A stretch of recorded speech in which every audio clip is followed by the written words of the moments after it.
নমস্কার বন্ধুরা, টুসুদি চ্যানেলে স্বাগত জানাই। তো একটা শর্ট ভিডিও নিয়ে তোমাদের সামনে আবার হাজির হয়ে গেলাম।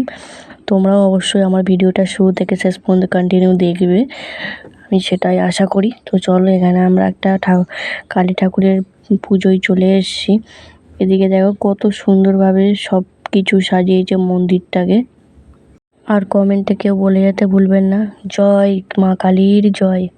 কমেন্টে অবশ্যই বলে যান মন থেকে, ঠিক আছে? তো চলো, এদিকে দেখো মাকে এখন আমরা যে হারটা দিয়েছি সেই হারটা এখন পরানো হচ্ছে। এটা এমনি সিম্পল রেখে দিয়েছে, পরে সাজাবে। আর এদিকের মুকুটটা তোমাদের দেখাবো, মাথার এই যে মুকুট না কি বলে এটা, দেখো কতটা সুন্দর লাগছে। আর এদিকে আমরা খাওয়া দাওয়া করতে বসে গেছি, অনেকক্ষণ দেখলাম বাজনা ফাজনা। এদিকে হয়েছে খিচুড়ি, আলুর দম আর বোঁদে। চলো, ভিডিওটা কেমন লাগলো শুরু থেকে শেষ পর্যন্ত অবশ্যই কমেন্ট বক্সে জানাবে। চলো টাটা, সুস্থ থাকবেন, ভালো থাকবেন, গুড নাইট, টাটা।